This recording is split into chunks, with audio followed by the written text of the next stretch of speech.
Okay, so going to take a look at Steve Thomas's, I think, testimony in this deposition. I think uh, um, Hoffman is going to be questioning him in the similar manner that he was doing for DA Hunter. So,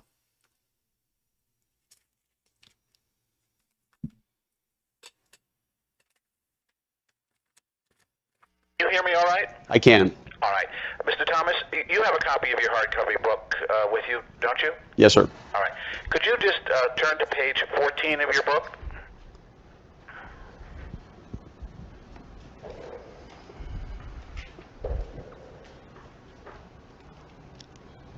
Okay.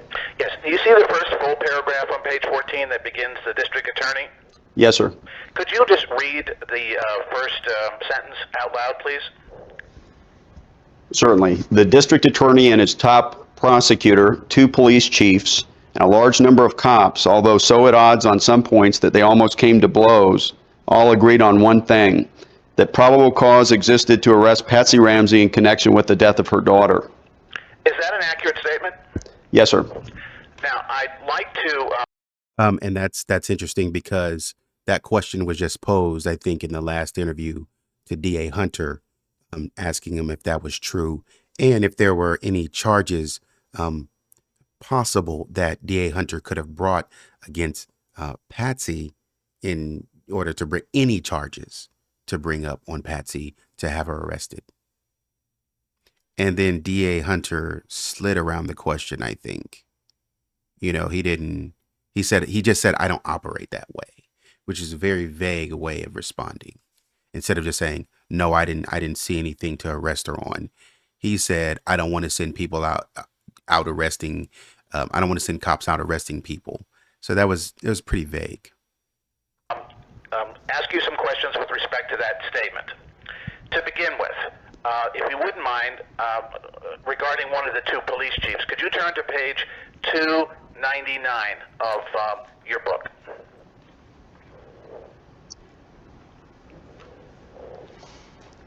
Okay. Yes, the second paragraph on 299 begins, even after DeMuth's recital of our shortcomings. Could you just read those two sentences? Even after DeMuth's recital of our shortcomings, I felt we held a decent hand. Commander Beckner told me later that he felt we had gone far beyond showing probable cause. Would you read the next sentence? Certainly. I think she, parentheses, Patsy Ramsey, close parentheses, did it, he said. We should just charge them both with felony murder and aiding and abetting. Is that an accurate statement of what you heard? Yes, it is. Did Mr. Beckner, actually Commander Beckner, tell you that personally? On more than one occasion. Could you please explain or elaborate? And I have to try to take a look at Beckner on that. Because he has a forum that he was in. He was answering questions, and I was going to do some sort of looking at that forum and kind of going over that forum here. So I think at some point I need to go ahead and do that. I have several things on my plate, but I do need to go ahead and do that because it seemed like he was answering some pretty interesting questions on that forum. A little further, on each occasion, how that statement came about? Well, certainly inside the police department situation room that housed this Ramsey investigation, there were probably a handful of occasions on which, or in which Mark Beckner made statements like that or similar to that, indicating that we had sufficient facts and circumstances rising to a level of probable cause for an arrest of Patsy Ramsey. Do you know approximately how many times or how many occasions he made that statement? Wait, let me ask you a question, if I could, John, after clarification. Are you asking him for this? I'm sorry, I got my mic. Is this me? Are you asking him for the statement that Patsy Ramsey was the killer, or for the statement that there was probable cause for an arrest, which is I'm what you asking just... for the statement that's actually in the book, which is that there's probable cause for an arrest. Okay, all right, that's what I wanted to clarify. And if you remember, and I'll just pull it up here in a second. If you remember what the grand jury said, the grand jury also, I don't think the grand jury went as far as felony murder, but I think they went as far as the aiding and abetting part. I'll show you right now.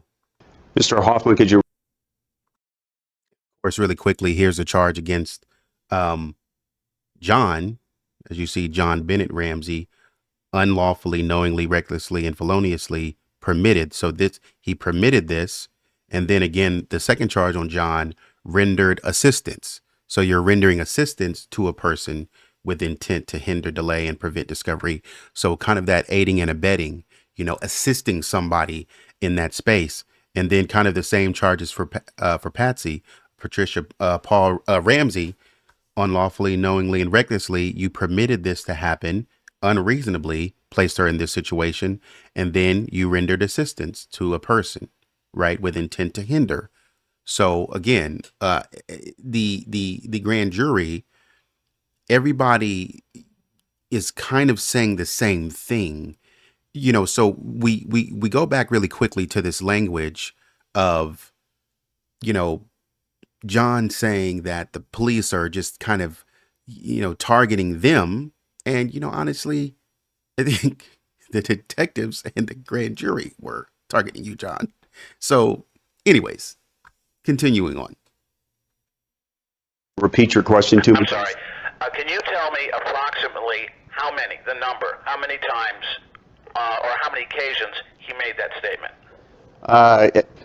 As I may have mentioned, a handful that I overheard. There was no disputing that among the detective team. He may have said that outside of my presence, and in fact, I think he did in relation to what we're talking about.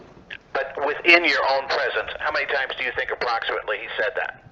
Again, talking about there's probable cause for an arrest. Probable cause for an arrest.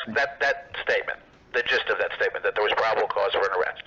Half a dozen times. Half a dozen times.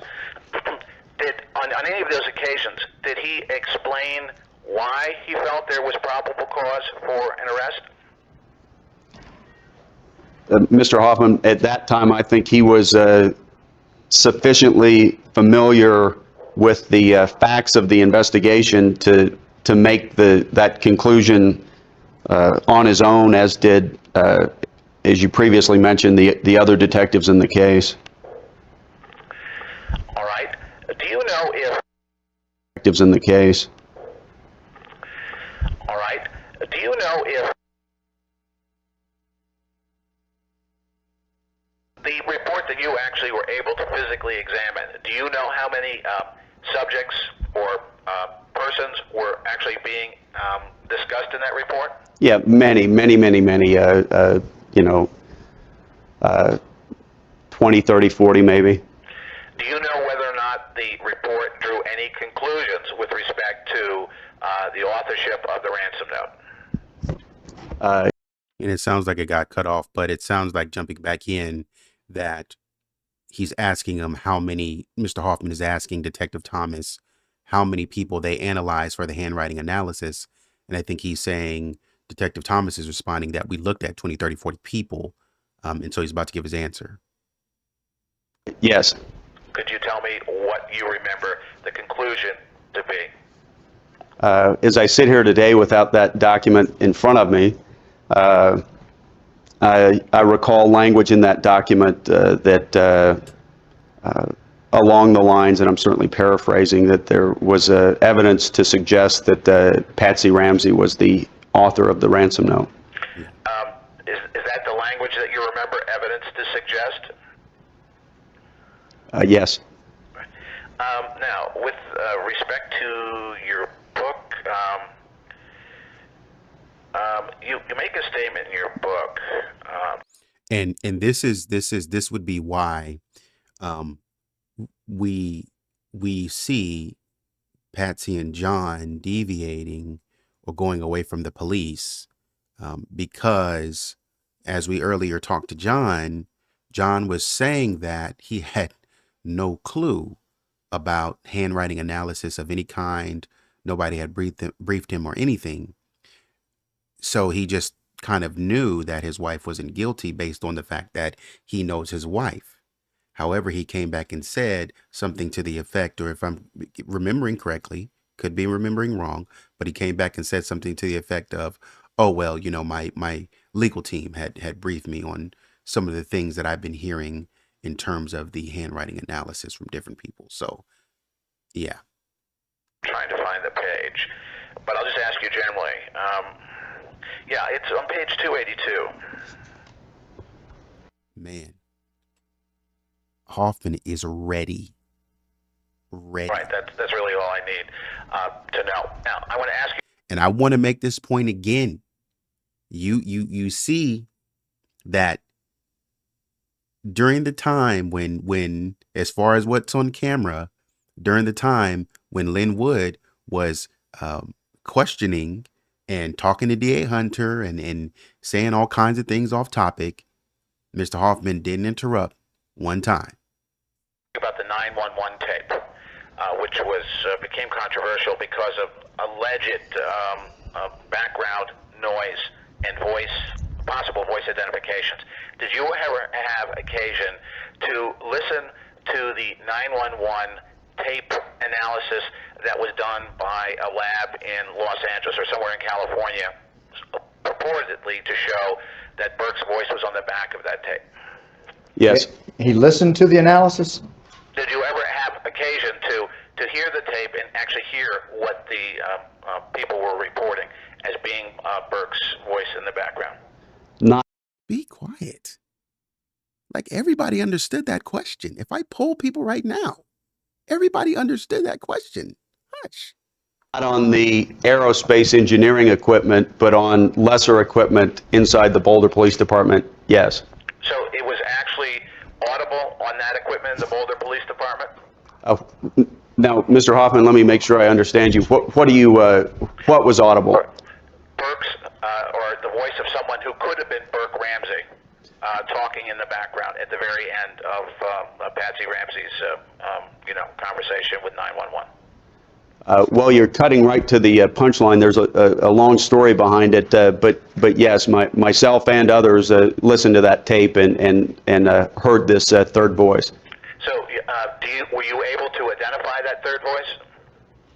You personally? Well, I don't have any training in voice identification, but certainly it sounded to me to be a young male voice. Which is, these are detectives. John was mad at the police department. These are detectives. Detectives are trying to follow the evidence. Now, what I will say, again, I am not absolving the police of ever being crooked and this, that, and the third. I'm not saying that. But in this case, right here, as I'm watching Detective Thomas, I don't see any evidence of him trying to stonewall anything. He's answering questions as best. I actually love the way he's answering questions. Just saying, look, I can't speak beyond the evidence in this way, but this is what I know. This is what I believe I heard. Which would be, as a detective, because there is bias in being a detective, you have to have it. You have to have that gut feeling. Research shows you can't just go on logic, as people say. You have to have that gut feeling to point you in one direction or the other. And so going on his gut feeling with the logic and the calculated evidence that he has and with all the information he has, Detective Thomas is saying, look, we think we heard a male voice or a young male voice on the phone. And so as a trained detective, what I would like to do and what I think we should do is continue down this path to understand more. They're not saying that it's an admission of guilt or any showing of guilt. We just want to follow up on this lead in the case. That's what detectives do. And John is mad at that.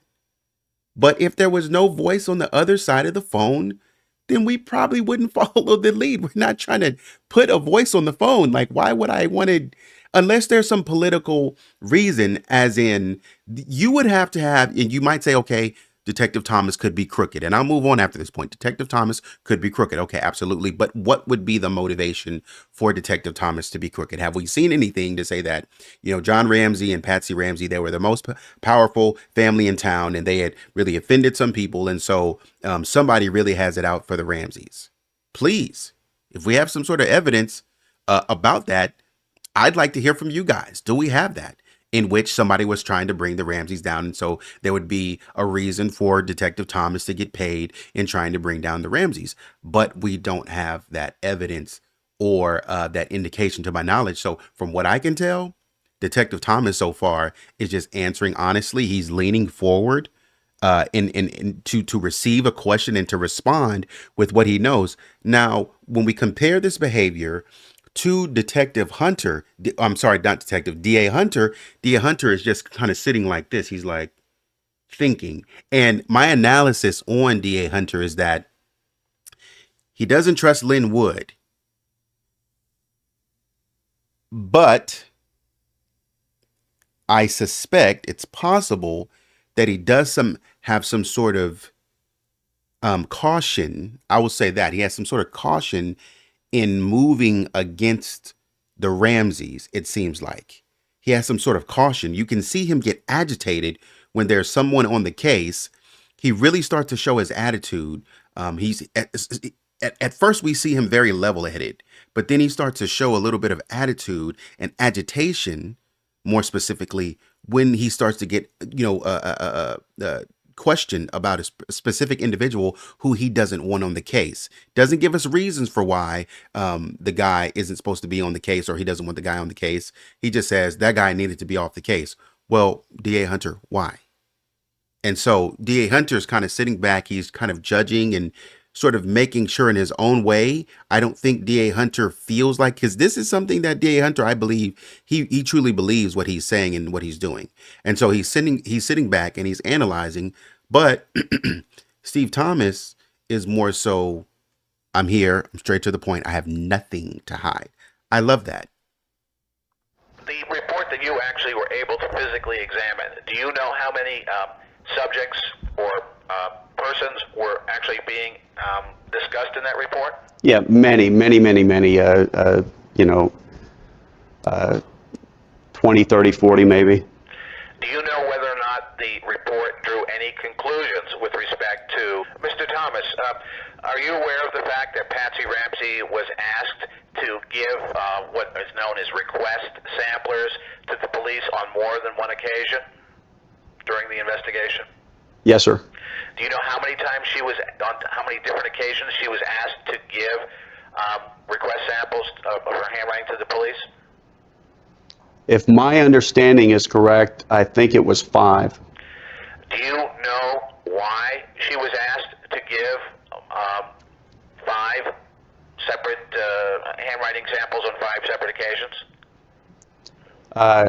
That was not my assignment, but given what I knew through the briefings and the detectives who were handling that assignment, I could speculate as to why, as it became known to me. Did anybody, through hearsay or any other way, communicate with you why they were asking Patsy Ramsey to appear on more than one occasion to give exemplars? Yes. Could you tell me why? Yes, because apparently the CBI examiner, analyst, expert had questions or concerns about her handwriting and similarities with the note. I was just about to say that. I was holding it and I wanted to look the guy up because we talked about him before. I remember his name was Ubowski. And he was from the CBI, and he said, we have questions. And so and that was in the news, that was reported in the news. And he was saying, look, we at first, it's kind of inconclusive right now. And so we need to kind of wait and see if, this is Patsy. I was waiting to see that, man. Okay, cool. And just for your reference, this is the article that I'm talking about, conviction being a long shot, Denver Post, in October 17 of 99. So let me scroll down to the point to where I want you to see.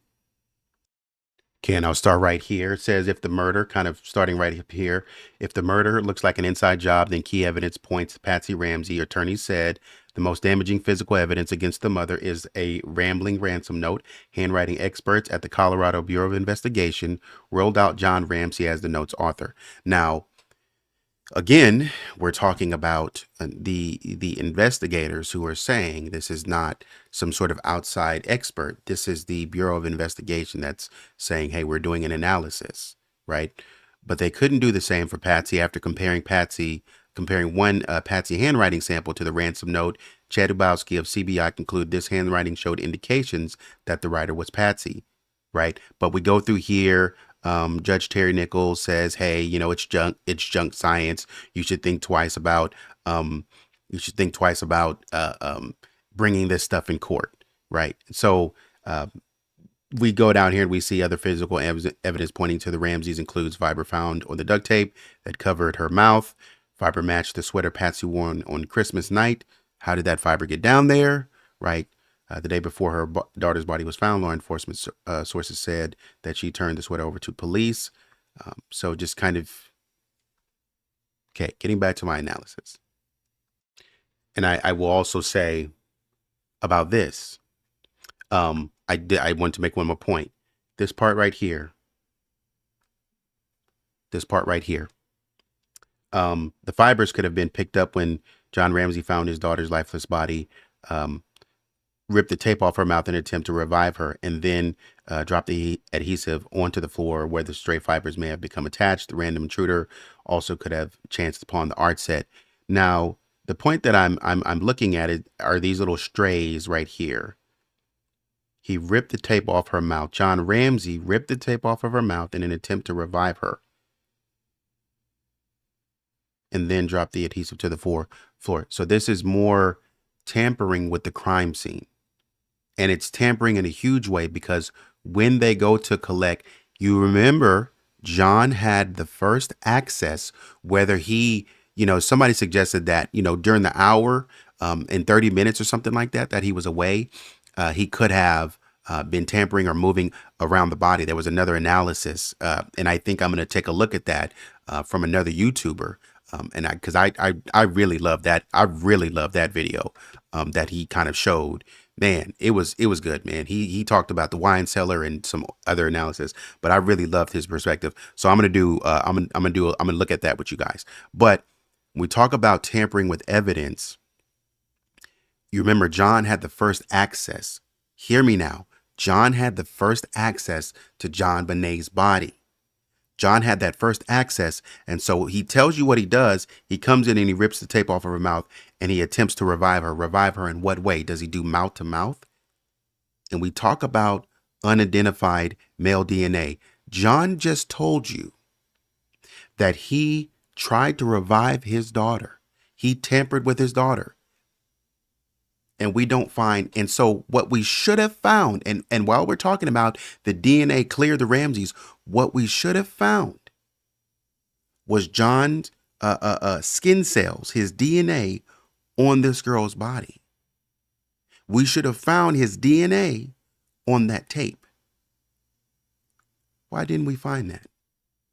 What technology was being used? How do we have touch DNA where John is telling you, I touched that tape? How do we have touch DNA? How do we just have touch DNA and not very solid and conclusive DNA? That doesn't make sense. And so one last thing that I wanted to address here is that I wanted to, before I move on, we're talking about reviving her. I wanted to kind of see what methods that John said he took to revive her. And so Larry King, this is a transcript from CNN. This is, I think, their interview with Larry King. You obviously the video is available online. But Larry is very straightly asking, because I was like, try to revive her how? She said to just rip the tape off. Try to revive her how? And he said, did you try anything to revive her? CPR maybe. Now, this is what John's response is. I took the tape off her mouth, tried to untie her arms. They were very tightly bound. I couldn't get the knot unbound. And then I just picked her up and I just screamed, the kind of scream that you scream in a dream when you're trying to speak, but you can't. It's just a scream. And Patsy says, and so King says, did you see her too? And Patsy, she said, I heard him scream. What I'm wondering is, I read somewhere, I picked up, Fleet White ran up the stairs yelling, I think, call an ambulance. And so Patsy says, I heard him scream. And I was wondering, what does that mean in terms of did Fleet White hear the scream? Who heard the scream? Because I think I read a Vanity Fair piece that said that Fleet White heard the scream, but I'm trying to get like other evidence about who heard the scream. Was it a scream from John, or was it Fleet running up the stairs saying, "Call the ambulance"? But anyways, that's for another time. So I just kind of wanted to make that point, because and I'm saying this because if he tried to revive her with CPR, then, and that's mouth to mouth, then there should be some DNA evidence from her father on her mouth, no? Even like the hands cupping around the lips to open the mouth. No, right?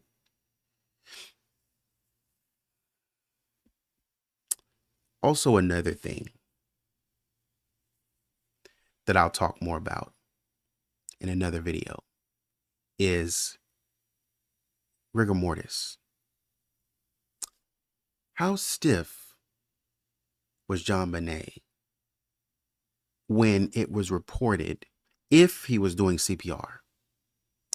How stiff would her mouth have been during rigor mortis with the jaw tightening up? But if we think about some of the crime scene photos where her mouth is open, then he probably would have just dove right in to CPR. That's if he's done CPR. I can't find anywhere, but I noticed here that he doesn't answer the question. But anyways, that's, like I said, for another analysis. Let's get back to Steve Thomas. Did anybody ever express the belief that she was attempting to alter her handwriting? Yes, Don Foster. Any other person in the investigation? And again, as I sit here from memory and without the QD examiner's reports in front of me, Mr. Hoffman, let me think for a moment.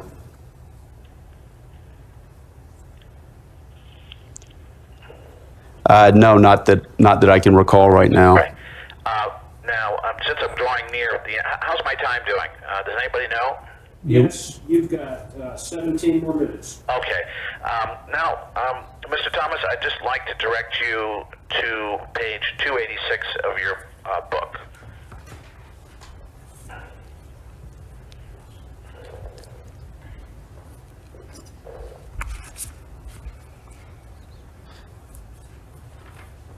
Okay. All right. Now, this is a rather lengthy series of paragraphs, and it runs to 289, and it's basically, from what I can understand, your theory of how this crime was committed and who was involved in it. Is that correct? Yes. And have you had a chance to review pages 286, 87, 88, and 89 since the book was written? Yes. Are these statements still accurate? Well, I don't know the current state of the evidence and what may or may not have changed or come to be known by Mike Kane and the cops, but at the time I left, this was certainly a hypothesis that I felt was consistent with the evidence that I felt was certainly reasonable. Have you?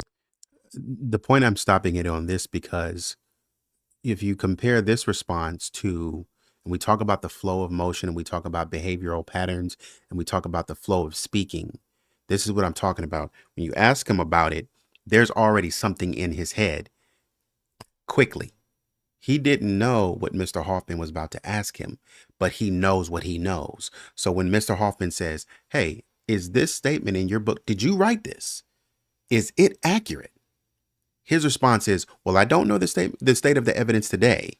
But when I wrote this, this was my theory on the case." Absolutely. Basically, any other question? What other questions do you have about this? So we can move forward with, maybe you have some questions about this. If we compare that to the hesitations of the Ramseys, when you ask Patsy, "Hey, this is what is written in your book. Do you remember writing it? Oh, I don't know. Maybe I think, or I think that's John's part. I think John wrote that. And then you switch over to John. Hey, John, did you write this? Oh, I don't. We did have the pastor to help us edit and this, that, and third. Yeah. But you know what you wrote in your book, sir. We wrote by a combination of methods. We wrote by, and we get into all this other stupidity, really is what it was. Whether you wrote the book by, typing it up in Microsoft Word or some sort of document editor, or maybe you dictated it, some of it on a tape, or maybe you dictated some of it in a word processing. Who gives a crap? Who gives a crap? Who cares? I'm asking, did you write this part? And so now we have to figure out, did the pastor write it? Did the priest write it? Did John or Patsy write it? And here, Steve is like, yes, I wrote this. That's what I mean when I say the consistency in the flow of conversation and response. Had any occasion to change your mind with respect to your analysis and the conclusions that you draw in these pages? Well, will you give me just a moment to reread quickly these 3 pages? In fact, would anyone object if he read this out loud into the record? You want to spend your time having him do that, Darnay? I have no objection whatsoever. Yes. Would you mind? Well, let's do it this way. Why don't you silently read this to yourself, and then I'll ask you that question again. He might as well read it out loud because it's on. Okay. Well, then why don't you read it out loud? You can begin with, there was no doubt in my mind that Patsy wrote the note. Talking silly. Hey, look, I said I wanted to spend my time doing this. Let me do it. I know my time. You told me my time. Let me do it. Because Mr. Hoffman is trying to be clear. He's trying to be open. Let's put it in the record so everybody knows what we're referring to. So it's not like, well, we come back and it's like, well, he was reading in his mind, so we really can't know specifically what he was talking about. He's got to do this because Lynn. I believe she committed the murder, I told Smith, and proceeded to lay out what I thought had happened. In my hypothesis, an approaching 40th birthday, the busy holiday season, an exhausting Christmas day, and an argument with JonBenet had left Patsy frazzled. Her beautiful daughter, whom she frequently dressed almost as a twin, had rebelled against wearing the same outfit as her mother. When they came home, John Ramsey helped Burke put together a Christmas toy. JonBenet, who had not eaten much at the White's party, was hungry. Her mother let her have some pineapple, and then the kids were put to bed. John Ramsey read to his little girl. Then he went to bed. Patsy stayed up to prepare for the trip to Michigan the next morning, a trip she admittedly did not particularly want to make. Later, JonBenet awakened after wetting her bed, as indicated by the plastic sheets, the urine stains, the pull-up diaper package hanging halfway out of a cabinet, and the balled-up turtleneck found in the bathroom. I concluded that the little girl had worn the red turtleneck to bed, as her mother originally said, and that it was stripped off when it got wet. As I told Smith, I never believed that the child was gratification of the offender, but some sort of corporal punishment. The dark fibers found in her pubic region could have come from the violent wiping of a wet child. Patsy probably yanked out the diaper package in cleaning up JonBenet. Patsy would not be the first mother to lose control in such a situation. One of the doctors we consulted cited toileting issues as a textbook example of causing a parental rage. So in my hypothesis, there was some sort of explosive encounter in the child's bathroom sometime prior to 1 o'clock in the morning, the time suggested by the digestion rate of the pineapple found in the child's stomach. I believe JonBenet was slammed against a hard surface, such as the edge of a tub. I got a theory on that. I'm trying to work out a theory of a timeline on that. 1 o'clock in the morning, sometime before or around that. Inflicting a mortal head wound. She was unconscious, but her heart was still beating. Patsy would not have known that JonBenet was still alive because the child already appeared to be dead. The massive head trauma would have eventually killed her. It was the critical moment in which she had to either call for help or find an alternative explanation for her daughter's death. It was accidental in the sense that the situation had developed without motive or premeditation. She could have called for help but chose not to. An emergency room doctor probably would have questioned the accident and called the police. Still, little would have happened to Patsy in Boulder, but I believe panic overtook her. John and Burke continued to sleep while Patsy moved the body of JonBenet down to the basement and hid her in the little room. As I pictured the scene, her dilemma was that the police would assume the obvious if a 6-year-old child was found dead in a private home without any satisfactory explanation. Patsy needed a diversion and planned the way she thought a kidnapping should look. She returned upstairs to the kitchen and grabbed her tablet and felt-tip pen, flipping to the middle of the tablet, and started a ransom note, drafting one that ended on page 25. For some reason, she discarded that one and ripped pages 17 through 25 from the tablet. Police never found those pages.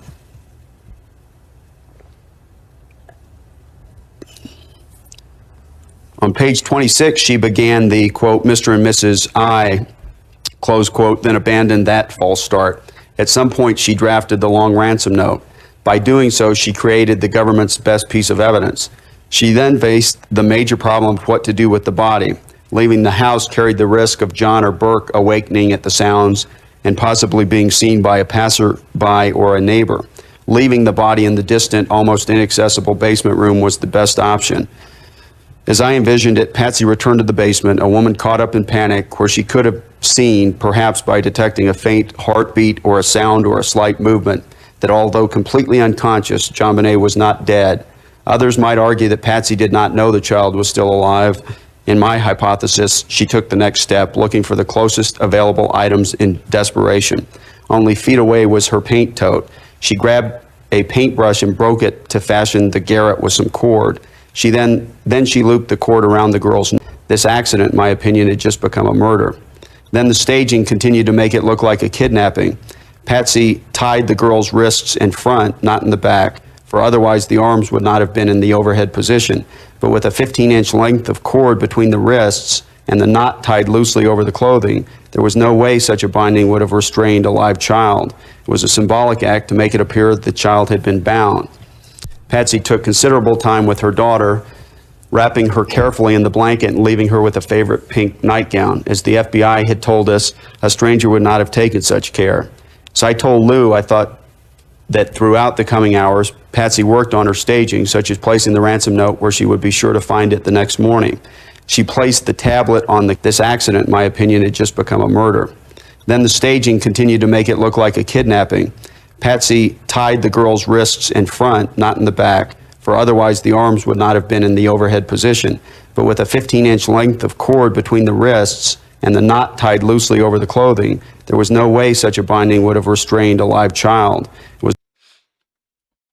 He said that her hands had to be tied in front because there was no way you would have been able to get the hands over the head, which is, I think, how they found her.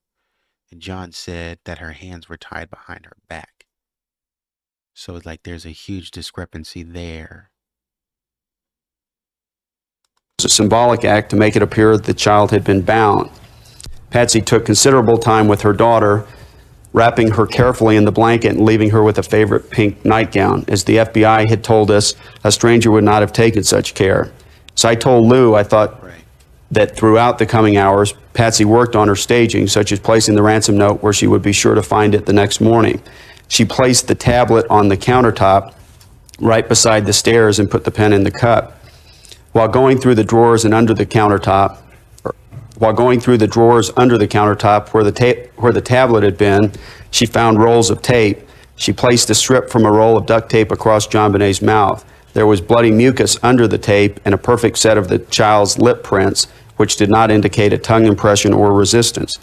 I theorized that Patsy, trying to cover her tracks, took the remaining cord, tape, and the first ransom note out of the house that night. Perhaps That's useful information right there. Because as you approach asphyxia, sometimes there is evidence that the individual tried to sort of break free, and they were like gasping for air. And so the tongue would have come out to try to look. You're trying to, you're heaving, you're trying to get air out. And that tongue is the last stretch of you kind of trying to get that air out. So I love his detail here because it's describing the actual telltale signs. And he mentions the care that was taken. He mentions the care that was taken with her, showing sort of an internal look. Perhaps dropping them in a nearby storm sewer or among the Christmas debris and wrappings in a neighbor's trash can. Duct tape across JonBenet's mouth. There was bloody mucus under the tape and a perfect set of the child's lip prints, which did not indicate a tongue impression or resistance. I theorized that Patsy, trying to cover her tracks, took the remaining cord tape and the first ransom note out of the house that night, perhaps dropping them in a nearby storm sewer or among the Christmas debris and wrappings in a neighbor's trash can. A perfect set of the child's lip prints, which did not indicate a tongue impression or resistance. So this might indicate to me if, you know,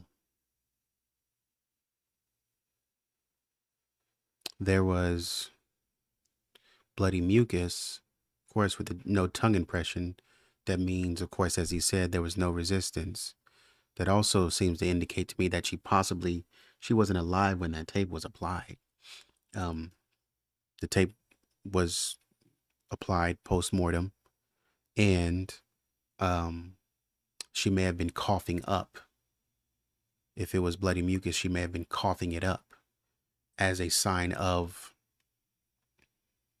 an after sort of, or as a post-mortem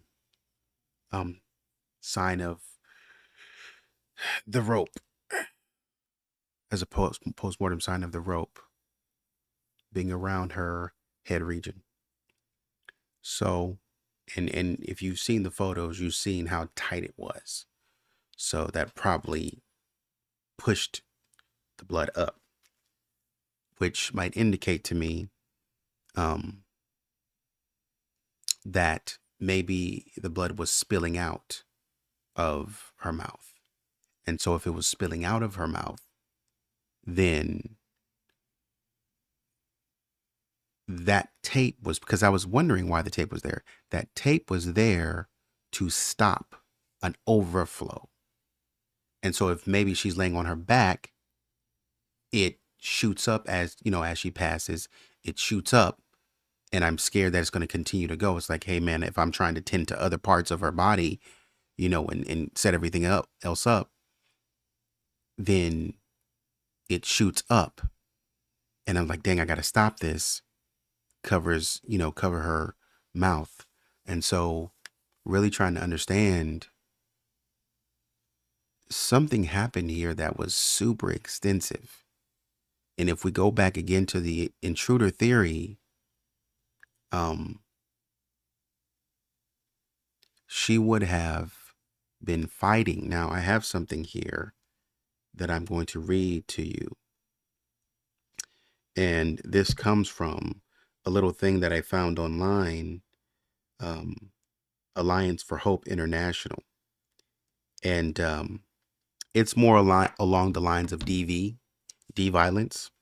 But it talks a little bit about a point that I want to make. It says sober, and you can look it up online, of course, and kind of get the full gist of it. But it's talking about discharge instructions, like basically from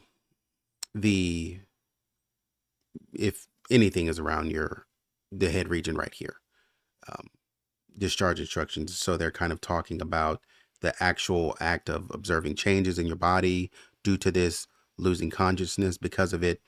And then they said sober and conscious victims of this will first feel terror and severe pain.